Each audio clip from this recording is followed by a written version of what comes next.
Jewel Keeter, owner of the Friendly Fox here in downtown Huntsville. Thank you so much for meeting with me today and talking about your business. Well, thank you so much for having me, and it's always a pleasure when I get to chat with you. Amazing. Well, you opened in, was it March of 2020? Yes, so this business, the family business, opened in March, and well, we wanted to open in March, right? But because of certain events, we weren't able to do that in 2020, so our opening was delayed to May 17th. And when we did open, we received the warmest welcome locally as well as people visiting the area. It was just phenomenal.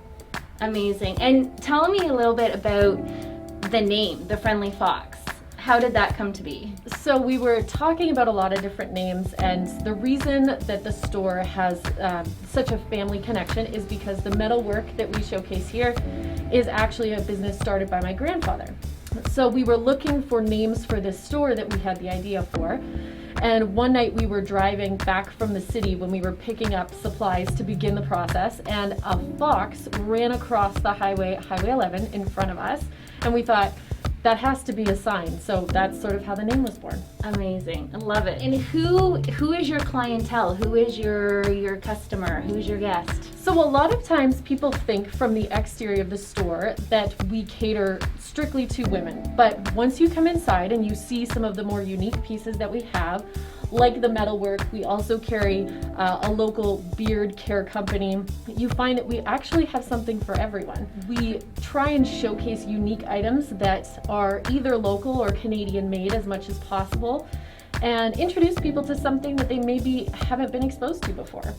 Love it. And do you do the buying? I do, yes. So at the Friendly Fox, I wear a lot of hats, and one of them is, which is maybe my favorite part, is choosing all the things that we bring into the store and finding the story behind those products is really interesting, because when you're buying from a local business, it's not just, a corporate brand name. There's a person behind that who had a vision and a dream, and this is what it has come to life to look like as.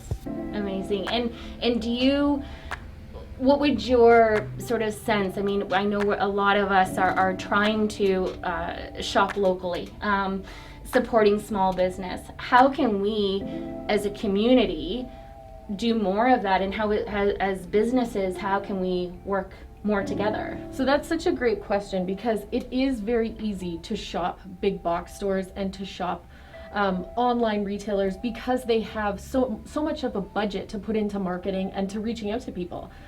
But I think the key to shopping small is to consider who you're buying for and what that person would really love. And a lot of times you can find something unique that isn't even available on Amazon or at Best Buy in a small business, whether that's a small business online that just has a digital platform, or whether it's a brick and mortar, or some combination of both, like the Friendly Fox. And you have a great presence on social media. So you're on Instagram, Facebook. You were just telling me about your website. So maybe you can share with us sort of, like what have you found successful in what you're doing? And social media is there, like it or not. If people are sort of resistant to it, it's there, and it works. Yes. I think what was key for us at the Friendly Fox is finding direction, and we ultimately settled on the mission statement and the ethos of creating a life you love through experiences, through decorating your home, through the clothes that you wear, the accessories that you purchase for yourself, or even gifts for others. So that was helpful in driving our mission of a greater purpose. And then in regards to social media, using that as sort of a strategy to spearhead the kind of content that we create, whether it's our DIY videos or tutorials or the content we're putting on Instagram or engaging with people. Having a driving purpose behind the brand, I think, is what will help you curate how you come at social media. Well, and I think you do such a great job of it. You can see the passion and the excitement, and in terms of what you're doing, I know you will be on social and you're talking about like the robes or the pajamas, and there's just so much that you do. But I think with people online more than ever, and it's just growing, people need to know what you sell, what you offer. and you've done a really great job of that. Thank you. I think a lot of people are threatened or intimidated would be a better word by social media because they feel like it needs to be polished to a certain extent. But I think the real key with being successful and connecting with people through video or photos is finding your voice. And then people identify with that and they learn to, just the same way that someone learns your personality, a friend learns what you like and what you don't like, what kind of person you are. It's the same with social media. So if you find your authenticity, then it doesn't necessarily have to be the most polished product. Yeah, and I think people can relate to that because just as you said the word, it's got to be authentic. Yeah. And it's got to be you because otherwise it's just not going to come across. So what do you love most about our community here in Huntsville?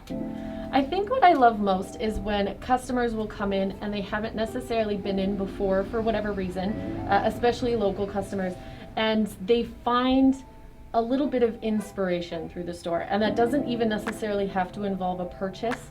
It's just coming and taking in the experience that is, someone worked really hard to create this piece of metal, or someone designed this photograph or this artwork, and taking that away from the experience I think is just as meaningful because it's enriching people's lives with or without the purchase, which I know we're a business, right? And that means something, but at the same time, connection means a lot too. Mm-hmm. Exactly. And I think too, as people learn about what you're offering, what you do, they're more inclined to come, and of course they're going to tell other people.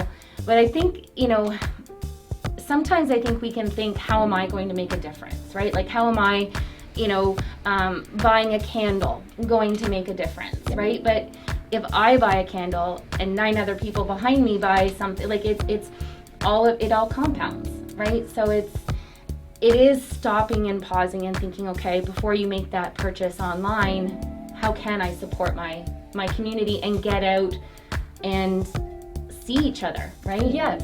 Yeah, I mean, there's not a lot of that going on right now, seeing each other, right? Especially without a mask or 6 feet. So in those moments when we do have the opportunity to connect, whether it's someone coming into the store to buy something or we just end up having a great conversation, it's nice to connect with people in a way that I don't think we appreciated prior to 2020. That's so true, so true. And looking forward and in going into the Christmas season, do you have special hours? Like, how are you open 7 days a week? What are your hours? Yes, so this is a great opportunity for us to discuss something that we haven't announced officially yet, but we are going to be doing a 12 days of Christmas giveaway. So in the 12 days leading up to Christmas, we're going to be choosing an item from in the store and doing a giveaway on Instagram. And the rules will be very simple. We'll outline them in each post, but we're really looking forward to spreading some Christmas cheer as we get closer to the big day. Love it. And sorry, what are the hours again? So our hours for the holiday season are Monday through Wednesday, 10 to 5, Thursday through Sunday, 10 to 6. Wow, so that's a lot. People have a lot of time to get here. Yes. Those are great hours. Yeah. We try and stay open so that people can stop in after work or if they're on their way somewhere and they need a last minute gift. Well, Jewel, thank you so much. And you are an amazing addition to our downtown. So I wish you all success. So thank you for your time today. Kim, thank you so much. It's always a pleasure to chat with you. And I so appreciate everything that you do for the community, showcasing these small businesses and the faces and the people behind them. And that's what makes us unique and makes us such the great community we are. It's true. So thank you.